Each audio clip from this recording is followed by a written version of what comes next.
இவர்கள் முஸ்லிம்களை ஏன் குறி வச்சு தாக்குறாங்கன்றதை நம்ம புரிஞ்சுக்கணும். முஸ்லிம்களை குறிவைத்து தாக்கிறதுக்கு ஒரு காரணம் உண்டு. அது என்ன காரணம்னா, அரசியலமைப்பு சட்டம் வந்ததுக்கு அப்புறம் ஆட்சி அதிகாரத்துக்கு வர்றதுக்கு உங்களுக்கு எலெக்ஷன் நீங்க ஜெயிக்கணும், ஓட்டு வாங்கி எலெக்ஷனை ஜெயிக்கணும்.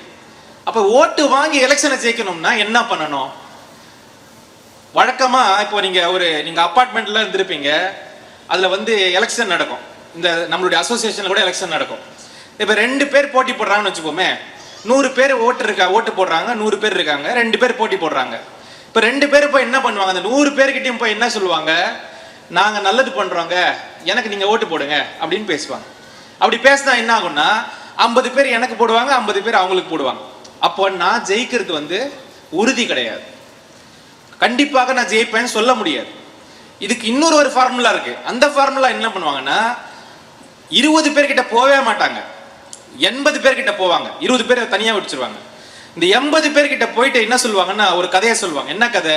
இந்த 20 பேர் இருக்காங்கல்ல, இவங்க தான் டேஞ்சரான ஆளு, இவங்களாலதான் உங்களுக்கு ஆபத்து, இவங்க இருந்தா நீங்க வாழ முடியாது, இவர்களை அடக்க வேண்டும் என்றால் இவர்களை அடக்கினாதான் நீங்க நல்லா இருக்க முடியும்.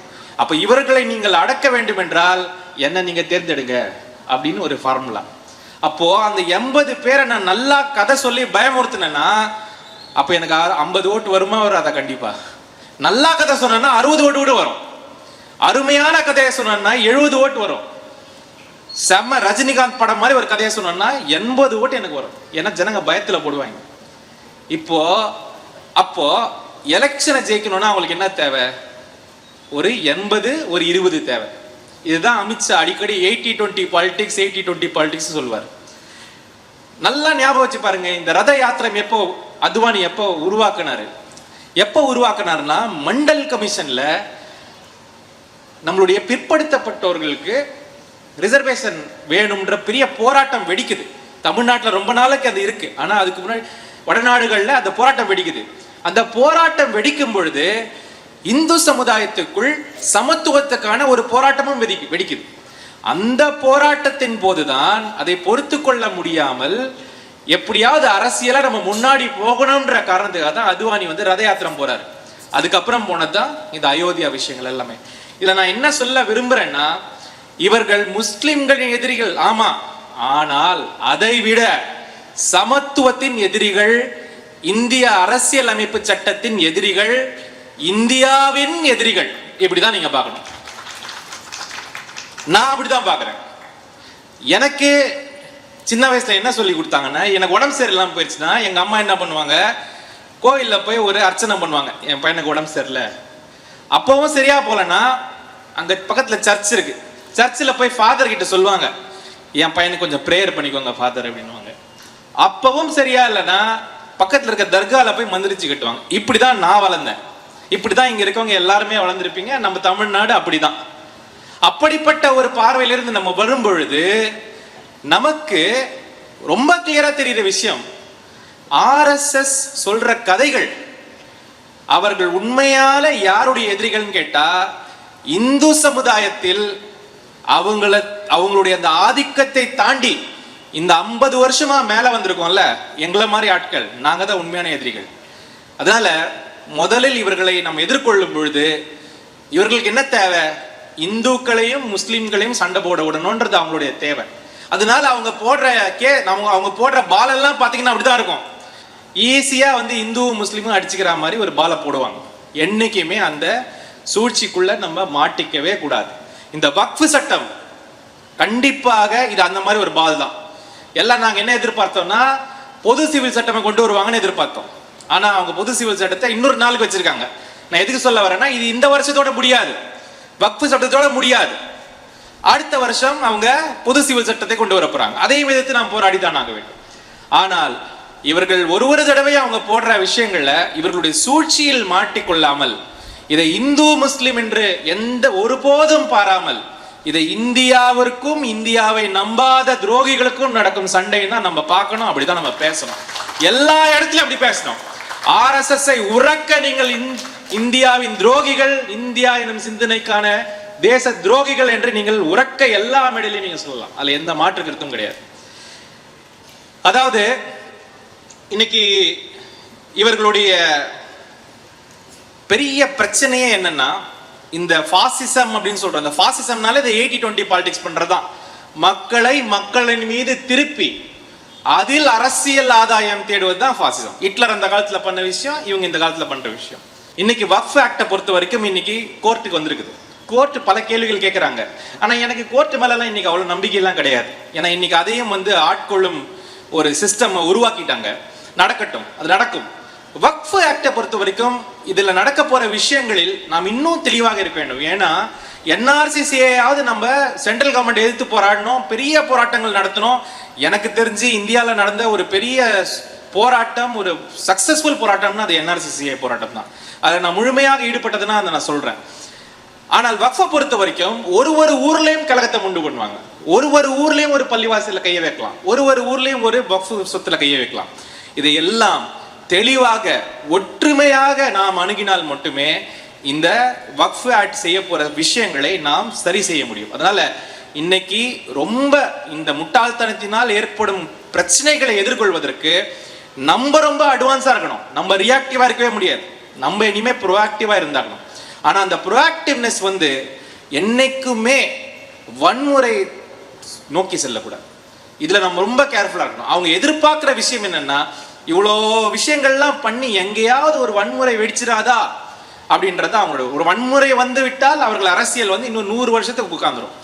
அதற்கு அவர்களுக்கு வாய்ப்பு கொடுக்காமல் நாம் அற வழியில் போராட்டங்களோடு பல விஷயங்களை முன்னெடுத்து வைக்க வேண்டிய கட்டாயத்தில் நாம் இருக்கோம். அதற்கான செயல்பாடுகளை, அதற்கான வரைபடங்களை தான் நாம சர்ச்சை செய்ய வேண்டிய இதுல இருக்கும். ஆனா எனக்கு ஒரு நம்பிக்கை உண்டு. ஏனென்றால் இந்த நான் இப்போ இங்க நாடாளுமன்ற உறுப்பினர் இருக்கேன். காங்கிரஸ் கட்சியுடைய தேர்தல் பொறுப்பாளராகவும் நான் இருக்கேன் இந்தியா முழுக்க. இந்த லோக்சபா தேர்தலே ஒரு எனக்கு ரொம்ப மனம் நிறைந்த சில விஷயங்கள் உண்டு. அதாவது லோக்சபா எலெக்ஷன் நடக்கும்பொழுது என்ன சொன்னாங்கன்னா, ராமர் கோயில் வந்துருச்சு, ராமர் கோயில் வந்ததுன்னா அவ்வளவுதான், முடிஞ்சது, இந்தியாவே எல்லா பக்கமும் அவங்க பக்கம் தான் ஓட்ட போட போறாங்க. அவங்க தான் முழு 400க்கு அப்கி பார் 400 பார், அதான் அவங்களுடைய டைலாக். 400க்கு மேல நாங்க போக போறோம் அப்படின்றது அவங்களுடைய எண்ணமும். எல்லாரும் அதான் நம்புனாங்க.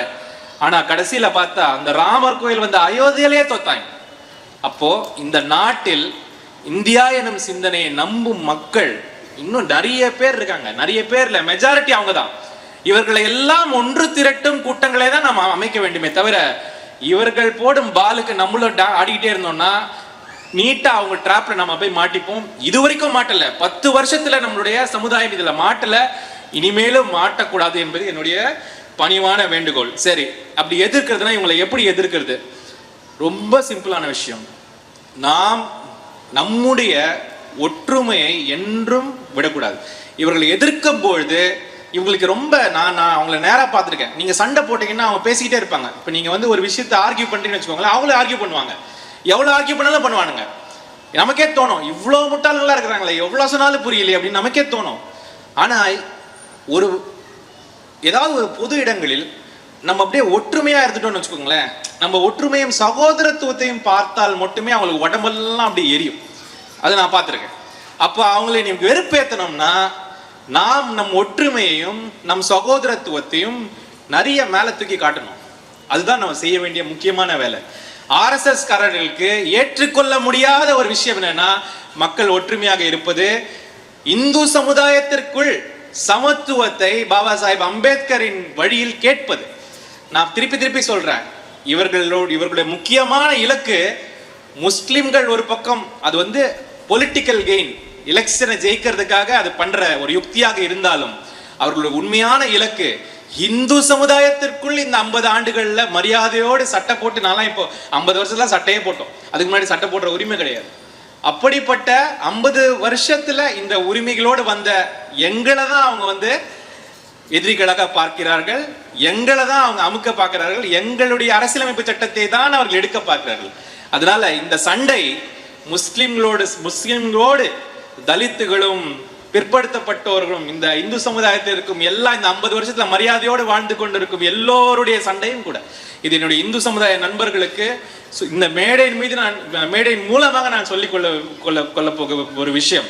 வக்ஃபு சட்டத்தில் முன்னாடி நிக்க வேண்டிய பொறுப்பு யாருக்கு இருக்குன்னா, இந்த இந்து சமுதாயத்தில் 50 வருடமாக பாபா சாஹிப் அம்பேத்கரினால் அரசியலமைப்பு சட்டத்தினால் கொஞ்ச நஞ்ச மரியாதையோடு வாழ்ந்து கொண்டிருக்கும் என்னுடைய அன்பு இந்து சகோதரர்கள் மட்டுமல்ல, கிறிஸ்துவ சகோதரர்களுக்கு நான் ஒரு விஷயம் சொல்லிக்கிறேன்.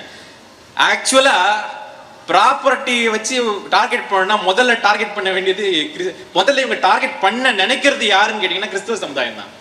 ஏன்னா எல்லா ஸ்கூலுகளும் எல்லா காலேஜுகளும் அவங்க கிட்ட தான் இருக்குது. நான் பெங்களூர்ல படிக்கும்போது பிஷப் கிட்ட அடிக்கடி போய் சொல்லுவேன், சார் நீங்க நினைக்கிறீங்க முஸ்லிம்ஸை டார்கெட் பண்றான்னு, ஆக்சுவலா நீங்க தான் சார் டார்கெட், புரிஞ்சுக்கோங்க சார். இன்னைக்கு இல்ல நாளைக்கு உங்ககிட்ட வருவாங்க சார்.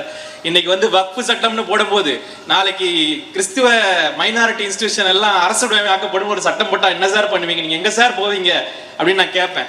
பிஷப் சொல்லுவாரு, நாங்க என்ன பண்றது சார், கலெக்டர் சார், நாங்க கொஞ்சம் அமைதியாவே போய் பழக்கமாயிருச்சு. சொன்ன அமைதியா இருக்காதீங்க சார், ஒன்னா நில்லுங்க, வாங்க இந்த மேடையில வந்து உட்காருங்க. இஸ்லாமிய சகோதரர்கள் அவர்களுடைய ஒரு போராட்டத்தின் எடுத்து வைக்கிறாங்கன்னா அந்த மேடையில எல்லாம் இந்தியா இந்தியா இந்தியா எனும் என் சிந்தனையை நம்புவர்கள் எல்லோரும் இருக்க வேண்டும். அந்த ஏன்னா இந்த நெருப்பு வந்து நாளைக்கு உங்க வீட்டுக்கு வரதான் போகுது, அதுல வந்து இந்த மாற்று கருத்தும் இல்லை. இந்த மேடையின் மூலமாக என்னுடைய எல்லா நண்பர்களுக்கும் நான் சொல்லிக்கொள்ள வேண்டிய விஷயம் என்னன்னா, இந்த ஃப்ரேமிங்கை நீங்க இந்து முஸ்லீம் பண்ணாதீங்க. இந்த ஃப்ரேமிங்கை இந்தியாவை நம்புவர்களும் இந்தியாவை நம்பாத துரோகிகளுக்கும் அப்படிதான் நம்ம ஃப்ரேம் பண்ணணும், அப்படிதான் நம்ம பேசணும்.